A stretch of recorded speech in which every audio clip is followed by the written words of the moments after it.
The cabin door swung open with a creak that seemed to echo through the mountain silence. And there stood Dorothy Kelly, her dress torn and blood-stained, her dark hair wild from running through the forest. Forrest, the mountain man who had answered her desperate knocking, stepped back, his weathered face showing no surprise at the sight of a woman appearing at his remote doorstep in the dead of night. His name was Charles Roberts, though few people in these parts knew it, and fewer still had reason to speak it aloud. "I killed my husband," Dorothy said, the words falling from her lips like stones into still water. Her voice was steady despite the tremor in her hands, despite the way her chest rose and fell with each ragged breath. "I killed him with his own rifle, and now they'll be coming for me." Charles studied her face in the lamplight that spilled from his doorway, taking in the bruises that darkened her left cheek, the split lip that had begun to swell, the way she held her right arm close to her body as if protecting broken ribs. He had seen enough violence in his 43 years to recognize its aftermath, and he had learned long ago that sometimes the person holding the smoking gun was not the one who deserved judgment. "Then he deserved it," Charles said simply, stepping aside to let her enter. The words carried no question, no demand for explanation or justification. They were spoken with the certainty of a man who had seen too much of the world's cruelty to believe that all killing was wrong or that all victims were innocent. Dorothy stumbled across the threshold, her legs finally giving way to the exhaustion and terror that had carried her through miles of treacherous mountain terrain. She collapsed into the rough-hewn chair beside his fireplace, her whole body shaking as the reality of what she had done began to settle over her like a heavy blanket. The warmth from the fire touched her face, and for the first time in hours, she felt something other than the cold fear that had driven her through the darkness. "They'll hang me," she whispered, staring into the flames. "When they find out what I've done, they'll put a rope around my neck and call it justice." Charles moved to his kitchen area, pulling down a bottle of whiskey and 2 glasses from a shelf that had been worn smooth by years of use. He poured generous measures into both glasses, then brought one to Dorothy, pressing it into her trembling hands. "Drink," he said, "then tell me what happened. Before we see how this ends, tell us where you're watching from and hype this video in the comments. This story is just beginning to unfold, and you won't want to miss what happens next." Dorothy lifted the glass to her lips, wincing as the alcohol stung her split lip, but grateful for the burn as it traveled down her throat. The whiskey helped steady her voice as she began to speak, her words coming slowly at first, then faster as the story poured out of her like water from a broken dam. "His name was Nathan Anderson," she said. "They were married 3 years ago when I was 19 and foolish enough to believe that a man's promises meant something. He seemed kind then, or maybe I was just desperate enough to see kindness where there was none." The story Dorothy told was one that Charles had heard variations of before, though never quite so starkly presented. Nathan Anderson had been a man of standing in the town of Cedar Falls, a merchant who owned the general store and held sway over much of the local commerce. To the outside world, he presented himself as a pillar of the community, a church-going man who spoke eloquently about morality and proper behavior. Behind closed doors, however, he was something else entirely. "It started small," Dorothy continued, her voice growing stronger as she spoke. "A raised hand when dinner wasn't ready on time. A harsh word when I spoke out of turn. He said it was his right as my husband, that the Bible gave him dominion over me, and that I should be grateful for his guidance." Charles poured himself another whiskey, his jaw tightening as he listened. He had known men like Nathan Anderson, had served alongside some of them during his years in the cavalry before he retreated to these mountains. They were men who mistook cruelty for strength, who believed that power gave them the right to inflict pain on those weaker than themselves. "But it got worse," Dorothy said, and Charles could hear the way her voice began to fracture around the edges. "Much worse. He would come home from the store angry about some business deal that had gone poorly, or frustrated with a customer who had questioned his prices, and he would take it out on me. With his fists, with his belt, with whatever was close at hand." She rolled up her sleeve, revealing a pattern of scars that told their own story. Some were old and faded, others more recent, and Charles felt something cold and hard settle in his chest as he looked at them. He had seen similar marks on horses that had been beaten by cruel masters, and the sight always filled him with a rage that was difficult to control. I tried to leave, Dorothy said, twice. The first time he found me at my sister's house in the next county and dragged me back home. He told everyone I had been having nervous episodes, that I wasn't thinking clearly, and they believed him because he was Nathan Anderson and I was just his wife. The second time, I made it as far as Denver, but he hired men to bring me back. Bounty hunters who didn't care why a woman might want to run from her husband. Charles set down his glass and moved to the window, peering out into the darkness. The mountains stretched away in all directions, their peaks lost in shadow, and somewhere out there, he knew, men would soon be searching for the woman who sat by his fire. "What happened tonight?" he asked. Dorothy was quiet for a long moment, and when she spoke again, her voice was barely above a whisper. "He came home drunk, drunker than usual. He had lost a significant amount of money in a card game, and he blamed me for it. Said I was bad luck, that everything that went wrong in his life was my fault. He started hitting me, and I knew that this time would be different. I could see it in his eyes. He wasn't just angry. He wanted to hurt me badly enough that I would never think about leaving again." She touched her ribs gingerly, and Charles could see the pain that flickered across her face. "He broke something inside me. I could feel it crack when his boot connected with my side. And then he went to get his rifle from the gun cabinet, and he said he was going to teach me a lesson I would never forget." The fire crackled in the silence that followed, sending shadows dancing across the cabin walls. Charles turned from the window and looked at Dorothy, seeing not just a frightened woman, but someone who had been pushed past the point of endurance, who had finally found the strength to fight back when survival demanded it. "The rifle was loaded," Dorothy continued. "He always kept it loaded, said you never knew when trouble might come calling. He pointed it at me, and for a moment I thought he was actually going to pull the trigger. But then he started laughing, that cruel laugh of his, and he said he was just going to use the butt of the rifle to knock some sense into me." She stood up from the chair, moving to stand beside Charles at the window. In the lamplight, he could see that she was taller than he had initially thought, with the kind of strength in her shoulders and arms that came from years of hard work. There was something in her posture now that hadn't been there when she first arrived. A straightness to her spine, a steadiness in her gaze that spoke of a decision made and accepted. "He set the rifle down for just a moment while he took off his belt," Dorothy said. "And in that moment I grabbed it. I didn't think about what I was doing, didn't plan it, or consider the consequences. I just knew that if I didn't act, I was going to die in that house, and no one would ever know the truth about what kind of man Nathan Anderson really was." Charles nodded slowly, understanding the desperation that could drive a person to such an act. He had killed men himself during the war and in the years that followed, and he knew that sometimes violence was the only language that certain people understood. The fact that Dorothy had been forced to speak that language in order to save her own life did not make her a murderer in his eyes. It made her a survivor. "Where is he now?" Charles asked. "Still in the house," Dorothy replied.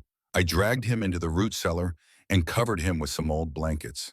I thought about trying to make it look like an accident, but I knew there wasn't time. Someone would have heard the gunshot and they would come looking.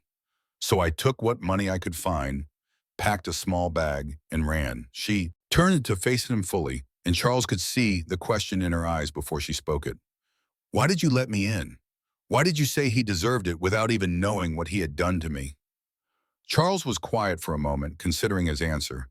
He could have told her about his own past, about the things he had seen and done that had driven him to seek solitude in these mountains.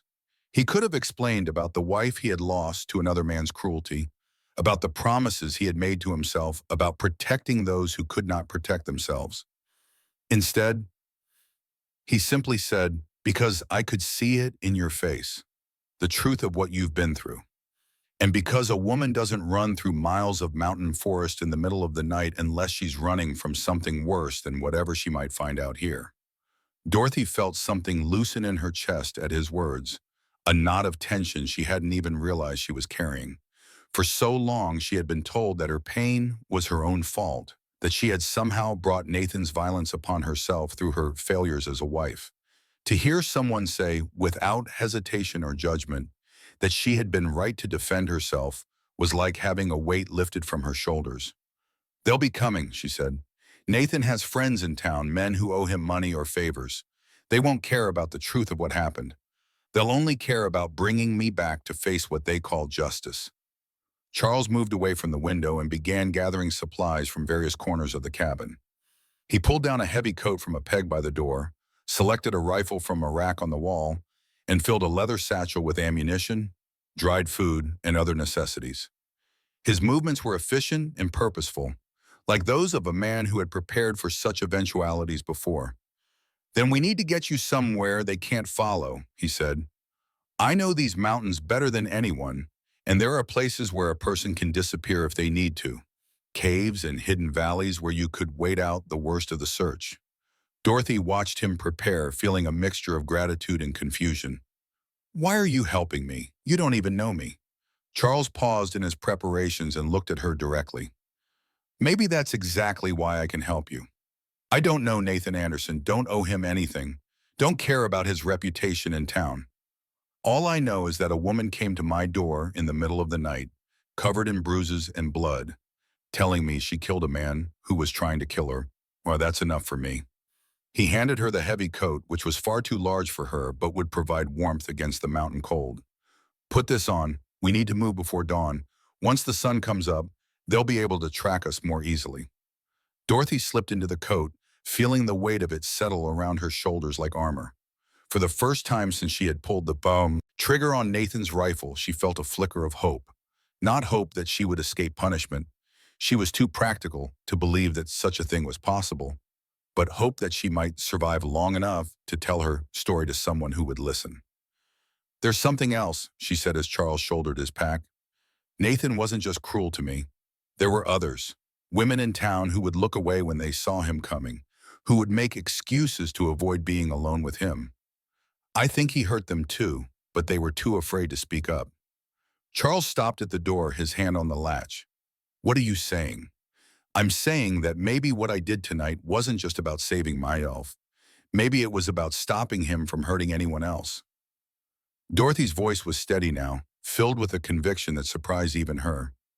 "Maybe some men need killing, and maybe the law isn't always the right tool for the job." Charles opened the door and stepped out into the night, scanning the darkness for any sign of pursuit. The mountains were silent, except for the whisper of wind through the pine trees and the distant call of an owl. He had lived in this wilderness for over a decade, and he could read its moods like other men read books. Tonight, the forest felt watchful, as if it too were waiting to see how this story would unfold. "Come on," he said quietly, extending his hand to help Dorothy down from the cabin's small porch. "We have a long walk ahead of us." They moved through the darkness like ghosts, Charles leading the way along paths that were invisible to anyone who hadn't spent years learning the mountain secrets. Dorothy followed close behind, her city-bred feet struggling at first with the uneven terrain, but gradually finding their rhythm as they climbed higher into the wilderness. The coat Charles had given her flapped around her legs as she walked, but it kept the mountain cold at bay, and she found herself grateful for his foresight. As they walked, Charles found himself thinking about the woman beside him and the choice she had made. He had known many people who had been pushed to their breaking point, and he had seen how some crumbled under the pressure while others found a strength they never knew they possessed.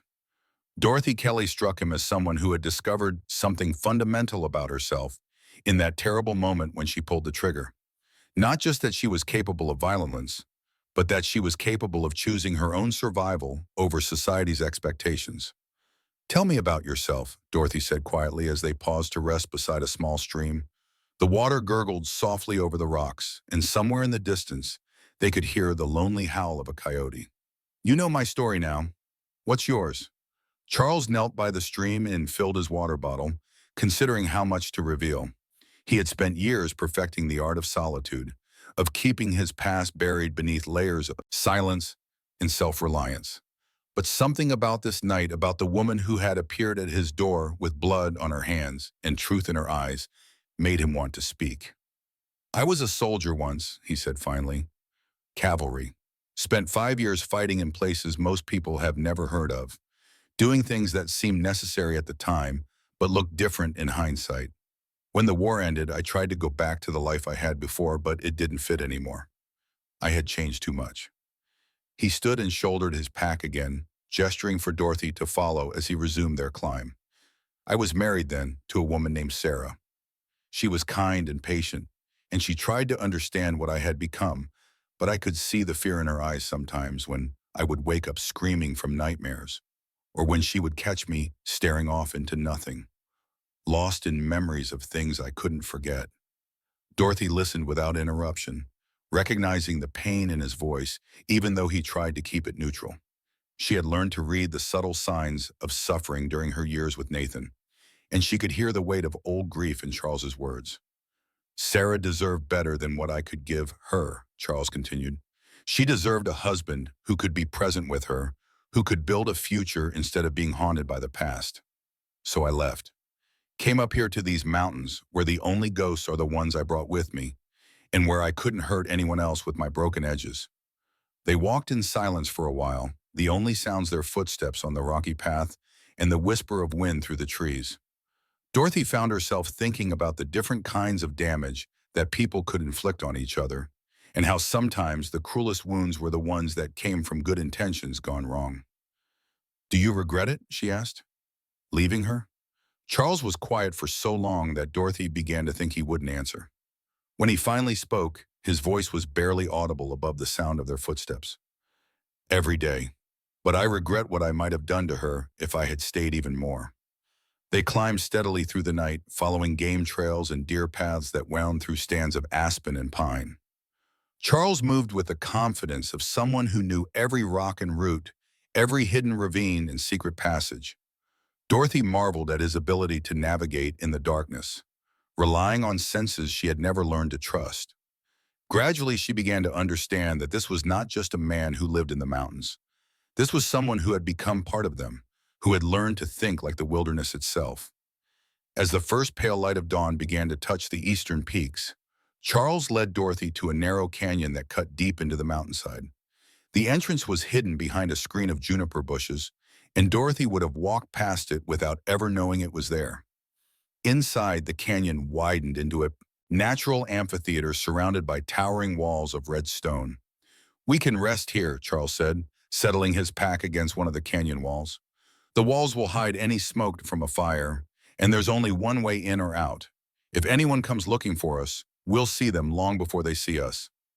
Dorothy sank down onto a flat boulder, feeling the exhaustion of the night's journey settle into her bones. Her feet were blistered from walking in shoes that had never been designed for mountain terrain, and her ribs ached with every breath. But beneath the physical discomfort, she felt something she hadn't experienced in years, a sense of safety, of being protected by someone who asked for nothing in return.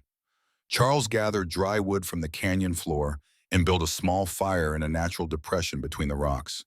The flames caught quickly, casting dancing shadows on the canyon walls and filling the space with warmth and light. He pulled dried meat and hardtack from his pack, sharing the simple meal with Dorothy as the sun climbed higher above the canyon rim. "How long can we stay here?" Dorothy asked, chewing the tough meat slowly. "As long as we need to," Charles replied. "There's a spring deeper in the canyon, and game trails that lead to hunting grounds. A person could live here indefinitely if they had to." Dorothy studied his face in the firelight, seeing something in his expression that made her think he had considered such a possibility for himself. "Is that what you're planning to do? Hide here until they give up looking for me?" Charles poked at the fire with a stick, sending sparks spiraling up toward the canyon rim. "That depends on what you want to do. I can help you disappear if that's what you choose. There are places in these mountains where you could start over, build a new life under a new name. But running and hiding isn't the only option." "What do you mean?" Charles set down the stick and looked at her directly. "I mean that maybe it's time someone told the truth about Nathan Anderson. You said there were other women he hurt. Maybe they would be willing to speak up if they knew they weren't alone." Dorothy felt her heart begin to race at the suggestion. The idea of going back, of facing the people who had turned a blind eye to Nathan's cruelty, filled her with terror. But there was something else there too, a spark of anger that had been growing stronger since she pulled that trigger. Anger at the system that had protected her abuser and abandoned her. Anger at the community that had chosen to see what they wanted to see rather than what was really happening. "They won't believe me," she said. "Nathan was respected in town. He gave money to the church, served on the town council. People will say I'm lying to save myself. Maybe, Charles agreed, but maybe not. You'd be surprised how many people know the truth about someone like Nathan Anderson. They just need someone brave enough to speak it first. Dorothy stared into the fire, thinking about the women she had seen over the years who bore the same haunted look she had carried for so long. Women who flinched when their husbands raised their voices, who made excuses for bruises and broken bones, who had learned to make themselves small and invisible in hopes of avoiding the next beating. "What if I go back and they hang me anyway?" she asked. Charles was quiet for a moment, and when he spoke, his voice carried the weight of hard-earned wisdom. "Then at least you'll die, knowing you tried to make things right. That's more than most people can say." The sound of horses echoing off the canyon walls interrupted their conversation. Charles was on his feet instantly, rifle in hand, moving to the canyon entrance with the fluid grace of a predator. Dorothy followed more slowly, her heart hammering against her ribs as she recognized the voices of the men who had come looking for her. "Nathan Anderson is dead," called a voice that Dorothy recognized as belonging to Sheriff Jonathan Price. "Shot in his own home. We know his wife did it, and we know she came this way. We found tracks leading up the mountain." Charles held up a hand, signaling for Dorothy to stay back as he peered through the screen of juniper bushes. He could see 5 men on horseback, their faces grim with purpose. The sheriff rode in the lead, flanked by 2 deputies and 2 other men that Charles didn't recognize, but who had the look of hired guns about them. "Charles Roberts," the sheriff called out, and Dorothy was surprised to hear that he knew Charles's name. "We know you're up here somewhere. You're harboring a murderer, and that makes you an accessory to her crime. Send her out now, and we'll consider your cooperation when it comes time for your trial." Charles stepped out from behind the bushes, his rifle held casually but ready. "Sheriff Price," he said calmly, "you're a long way from town. What brings you up to my mountain?" The sheriff's horse danced nervously as Price leaned forward in his saddle. "You know why I'm here, Charles. That woman killed her husband in cold blood, and now she's hiding behind your guns. Don't make this harder than it has to be." "Did you investigate the scene?" Charles asked.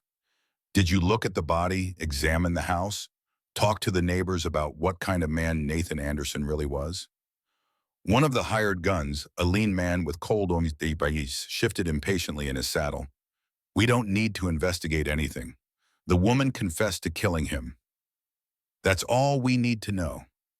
Charles studied the man's face, recognizing the type immediately. This was someone who had been paid to bring Dorothy back, dead or alive, and who didn't much care which option proved more convenient. "And who might you be?" Charles asked. "Name's Zachary Kim," the man replied. "Mr. Anderson hired me and my partner here to make sure his wife didn't run off again. Looks like we were too late to prevent the killing, but we're not too late to see justice done." Dorothy felt ice form in her stomach as she heard Zachary Kim's words. Nathan had hired bounty hunters to watch her, to make sure she couldn't escape again. The realization that her husband had been planning to imprison her even more completely than he already had filled her with a rage that burned hotter than fear. "Justice," Charles repeated, and there was something dangerous in his voice now. "That's an interesting word coming from a man who makes his living hunting down desperate people for money." The sheriff held up a hand, trying to maintain control of the situation. "Charles, you have always been a reasonable man. Don't let sentiment cloud your judgment here. This woman killed her husband. Whatever problems they might have had, murder isn't the answer." Charles laughed, but there was no humor in the sound. "Problems, Sheriff, is that what you're calling it?" He gestured toward the canyon entrance. "Why don't you come in here and take a look at what Nathan Anderson's problems did to his wife? Then tell me about murder." Dorothy stepped out from behind the rocks, and even at a distance, the men could see the bruises on her face, the way she held her injured ribs. But Zachary Kim was unmoved by the sight. "Doesn't matter what he did to her," he said.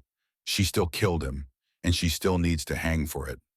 "Over my dead body," Charles said quietly, and the words carried a finality that made even the sheriff shift uncomfortably in his saddle. The tension stretched between the 2 groups like a wire drawn tight, and Dorothy could feel the moment balanced on a knife's edge. She thought about the choice Charles had offered, to run and hide or to go back and fight for the truth. Looking at the men who had come to drag her back to face a justice that had never protected her, she made her decision. "I'll come with you," she called out, stepping fully into view. "But not as your prisoner. I'll come back to town and tell everyone what really happened in that house, and what kind of man Nathan Anderson really was." The sheriff looked relieved at her words, but Zachary Kim's face darkened with suspicion. "You don't get to negotiate terms, lady. You're a murderer, and murderers don't get to make demands." Charles raised his rifle slightly, not quite pointing it at anyone but making his intentions clear. "She's not going anywhere with you two," he said, nodding toward the bounty hunters. "If she's going back to town, it'll be with the sheriff and his deputies. Legal and proper." "Now hold on," Zachary Kim protested. "We have a contract to fulfill. Nathan Anderson paid us good money to bring his wife back, and that's what we intend to do."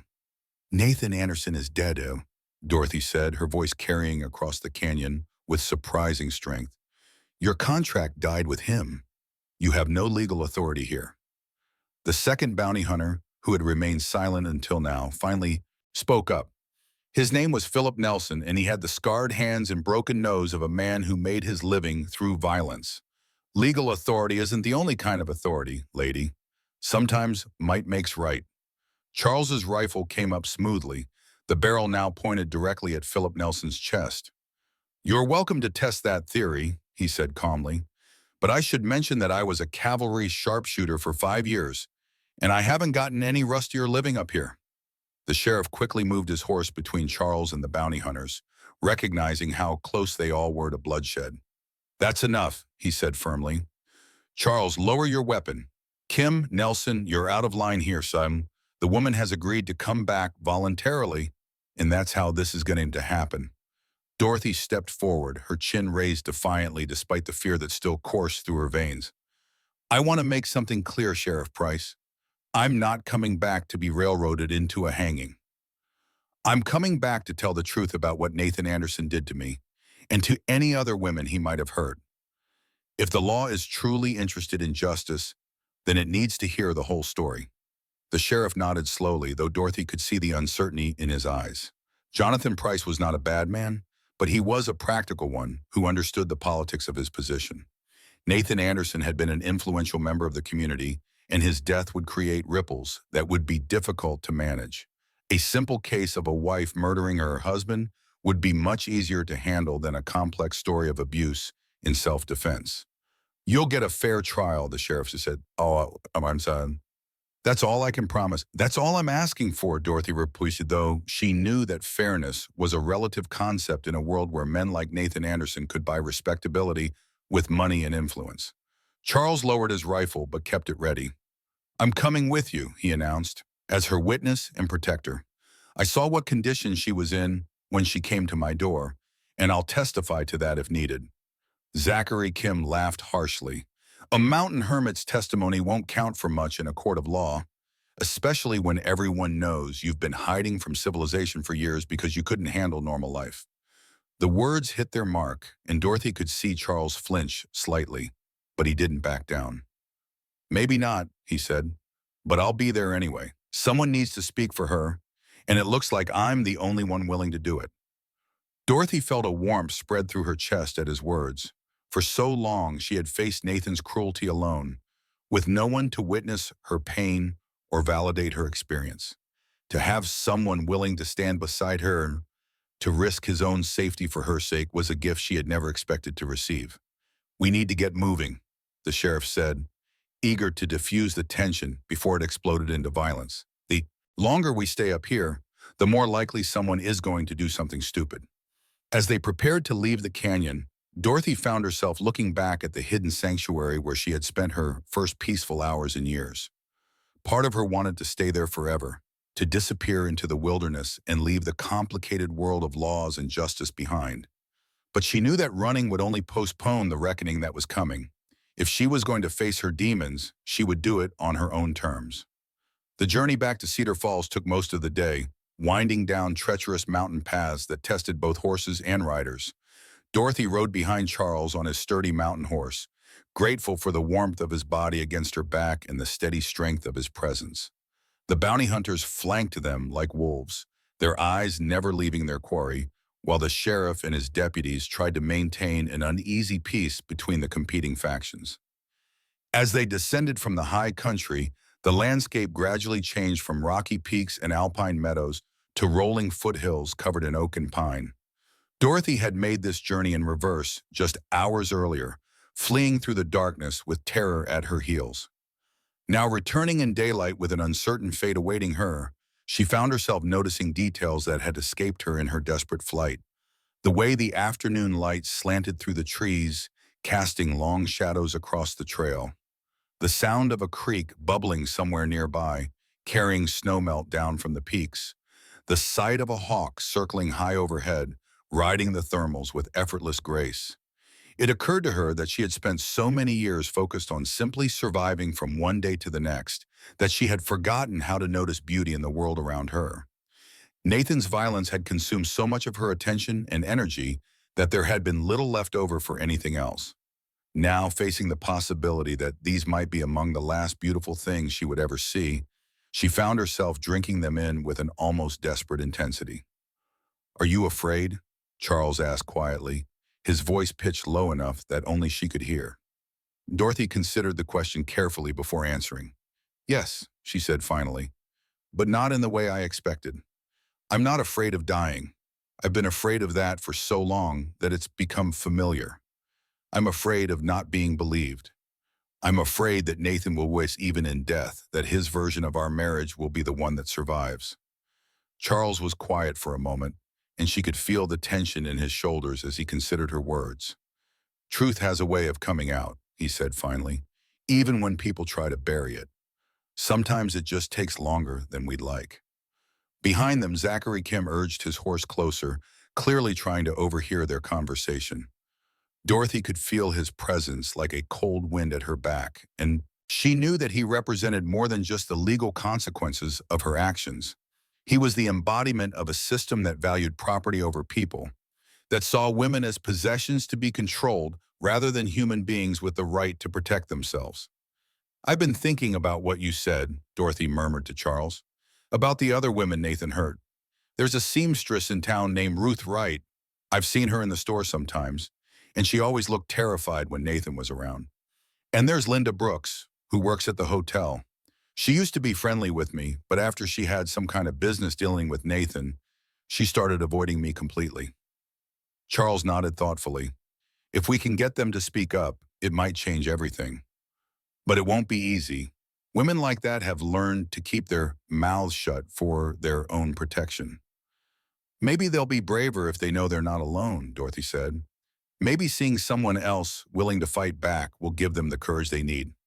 As they approached the outskirts of Cedar Falls, Dorothy could see smoke rising from chimneys and the warm glow of lamplight beginning to appear in windows as the sun set behind the western mountains.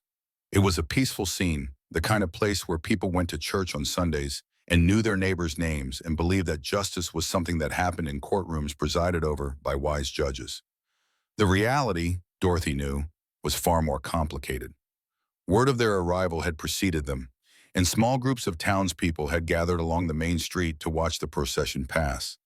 Dorothy could see the mixture of curiosity and judgment in their faces, the way they whispered to each other behind their hands. Some looked at her with sympathy, recognizing the bruises and the way she held herself like someone who had been broken and was trying to heal. Others looked at her with condemnation, seeing only a woman who had violated the most fundamental law of civilized society. The jail was a small stone building that sat at the end of Main Street like a grim punctuation mark. Sheriff Price dismounted and unlocked the heavy wooden door, gesturing for Dorothy to follow him inside. The interior was sparse and functional, with 2 cells separated by iron bars and a small office area where the sheriff kept his desk and files. "I'm sorry about this," the sheriff said as he opened one of the cell doors, "but I have to follow procedure. You'll be safe here until the trial." Dorothy stepped into the cell, feeling the weight of the iron door as it swung shut behind her. The space was small but clean, with a narrow cot and a wash basin. A single window high on the wall allowed a view of the street outside, where she could see people still gathered, still watching, still waiting to see how her story would end. Charles remained in the office area, refusing to leave despite the sheriff's suggestions that he find lodging elsewhere. "I gave her my word that I would stand by her," he said firmly. "I'm not going anywhere." The sheriff sighed, recognizing the futility of arguing with a man who had made up his mind. "Fine, but you sleep in that chair, and you don't interfere with official business. And if those bounty hunters cause any trouble, I'm holding you responsible for keeping the peace." As night fell over Cedar Falls, Dorothy lay on the narrow cot and stared at the ceiling, listening to the sounds of the town settling into sleep around her. She could hear Charles shifting in his chair, keeping his promise to watch over her even in this place of iron bars and stone walls. His presence was a comfort, but she knew that the real test would come tomorrow, when she would have to face a courtroom full of people who had already made up their minds about her guilt or innocence. She must have dozed, because she was awakened by the sound of voices outside her window. Peering through the bars, she could see a small group of women standing in the street, their faces illuminated by the light from a street lamp. One of them was Ruth Wright, the seamstress she had mentioned to Charles. Another was Linda Brooks from the hotel. There were three others she didn't recognize, but something in their posture and the way they held themselves told her they were kindred spirits. "We heard what happened," Ruth Wright said, her voice carrying clearly in the still night air. "We wanted you to know that you're not alone." Dorothy pressed her face against the bars, tears streaming down her cheeks as she looked at the women who had gathered to support her. "I was so afraid no one would believe me," she whispered. "We believe you," Linda Brooks said firmly, "because we know what he was like.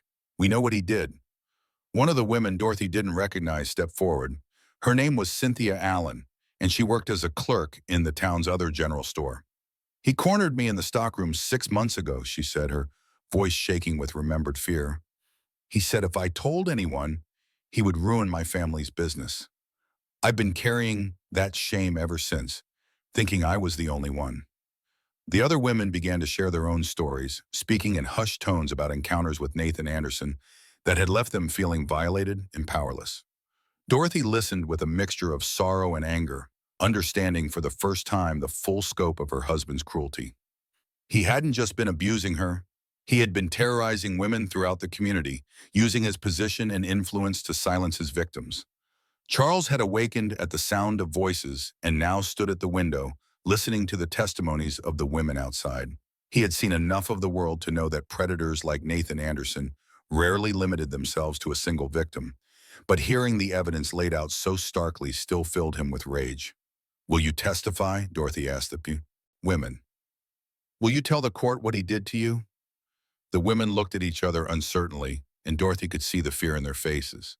Speaking up would mean exposing themselves to scrutiny and judgment, risking their reputations and their livelihoods for the sake of a woman many of them barely knew. "I will," Ruth Wright said finally. "I'm tired of being afraid. I'm tired of letting men like Nathan Anderson get away with what they do because we're too scared to speak up." One by one, the other women nodded their agreement. They would stand together, they decided, and face whatever consequences came from telling the truth. It was a moment of solidarity that Dorothy had never experienced before, a recognition that her fight was not hers alone. As the women dispersed into the night, Dorothy felt something shift inside her. The fear was still there, but it was no longer the dominant emotion. In its place was a sense of purpose, a determination to make sure that her husband's death would mean something more than just the end of one man's life. It would be the beginning of a reckoning, a moment when the community would have to confront the ugly truths it had been willing to ignore. The trial began 3 days later in the town's small courthouse, a building that had been constructed with high hopes for the fair administration of justice, but had seen its share of compromises and political expedients over the years. Judge Nathan Price, the sheriff's older brother, presided over the proceedings with the weary dignity of a man who had learned that the law was as much about managing community expectations as it was about determining guilt or innocence. The prosecution was handled by the town's only lawyer, a man named Marcus Webb, who had built his reputation on his ability to read the mood of a jury and tell them what they wanted to hear. He painted Dorothy as a cold-blooded killer who had murdered her husband in a fit of rage, emphasizing the premeditated nature of the crime and the violation of the sacred bonds of marriage. But Dorothy's defense, handled by a young lawyer named Samuel Hart, who had recently arrived in Cedar Falls with idealistic notions about justice, focused on the pattern of abuse that had driven her to such desperate measures. One, he called the women who had gathered outside the jail to testify about their experiences with Nathan Anderson. Ruth Wright took the stand first, her hands shaking as she described the day Nathan had followed her home from his store and forced his way into her house. Her voice grew stronger as she spoke, and by the time she finished her testimony, there wasn't a dry eye in the courtroom. Linda Brooks followed, Austin, telling the jury about the night Nathan had cornered her in the hotel dining room after hours, using his economic influence over the establishment to ensure that no one would question his presence there. Her testimony was corroborated by the hotel owner, who admitted that he had been aware of Nathan's behavior, but had been too afraid of losing his business to speak up. Cynthia Allen's testimony was perhaps the most damaging to Nathan's posthumous reputation. She described in clinical detail how he had used his position as a competitor to her family's business to coerce her into situations where he could assault her with impunity. Her story revealed the calculating nature of his predatory behavior, the way he had systematically identified and exploited the vulnerabilities of women throughout the community. Charles testified about the condition Dorothy had been in when she arrived at his cabin, describing her injuries in detail and explaining how her behavior had been consistent with someone who had been fighting for her life. His testimony carried weight not just because of what he had witnessed, but because of who he was, a man with no connection to the local power structures, no reason to lie or embellish. But perhaps the most powerful testimony came from Dorothy herself. When she took the stand on the final day of the trial, she spoke with a clarity and strength that surprised everyone in the courtroom, including herself. She described the years of escalating violence, the failed attempts to escape, the growing certainty that Nathan would eventually kill her if she didn't act first. "I didn't want to kill him," she said, looking directly at the jury. "I wanted to live. I wanted to be free. I wanted to stop being afraid every time I heard his footsteps on the porch or saw his shadow in the doorway. I wanted what every person deserves, the right to exist without fear of violence from someone who claimed to love me." The jury deliberated for less than 2 hours before returning with their verdict. Not guilty by reason of self-defense. The courtroom erupted in a mixture of cheers and angry shouts, reflecting the deep divisions within the community about what had transpired. As Dorothy walked out of the courthouse, a free woman, she found Charles waiting for her on the steps. The late afternoon sun cast long shadows across the town square, and she could see people gathering in small groups, some celebrating her acquittal, others expressing their disapproval in hushed but heated conversations. "What will you do now?" Charles asked as they walked away from the courthouse together. Dorothy considered the question carefully. The trial had changed her in ways she was still trying to understand. She was no longer the frightened woman who had fled through the mountains in terror, but she wasn't entirely sure who she had become in her place. "I don't know," she said honestly. "For so long, my entire life was defined by Nathan and his violence. Now that he's gone, I have to figure out who I am without that defining me." They walked in comfortable silence through the streets of Cedar Falls, past the shops and houses where Dorothy had lived her constrained life as Nathan Anderson's wife. Some of the townspeople they passed nodded respectfully, while others turned away or crossed the street to avoid them. The trial had forced the community to confront uncomfortable truths about itself, and Dorothy knew that the divisions it had revealed would take time to heal. "The women who testified," Dorothy said suddenly, "they were so brave. I want to do something to help other women who might be in situations like mine. Maybe start some kind of organization or safe house where they can go when they need help." Charles smiled at the determination in her voice. "That sounds like something worth doing, and it sounds like something you'd be good at." They had reached the edge of town where the road split in several directions. One path led back up into the mountains, toward Charles's cabin and the wilderness that had sheltered Dorothy in her darkest hour. Another led east toward Denver and the wider world beyond the narrow confines of Cedar Falls. A third led north toward the neighboring county where Dorothy's sister lived. "I've been thinking about what you said," Dorothy told Charles, "about truth having a way of coming out, even when people try to bury it. I think that's what happened here. Nathan tried to bury the truth about what he was doing, and the whole town helped him do it. But in the end, the truth was stronger than their silence. Charles nodded, understanding the deeper implications of what she was saying. Sometimes it takes something dramatic to force people to see what they've been ignoring. Your courage in fighting back, and then in coming forward to tell your story, gave other people permission to tell theirs. Dorothy looked back toward the town, where smoke was beginning to rise from chimneys as families prepared their evening meals. It looked peaceful and normal, but she knew now that appearances could be deceiving. Behind those comfortable facades, there were probably other women living in fear, other victims of men who used their power to inflict pain on those weaker than themselves. "I can't save everyone," she said quietly, "but maybe I can save someone. Maybe that's enough." Charles reached into his coat and pulled out a small leather pouch, pressing it into Dorothy's hands. "This is the money Nathan had in his house," he said. "I thought you might need it to start over." Dorothy looked at the pouch in surprise. "You went back to the house?"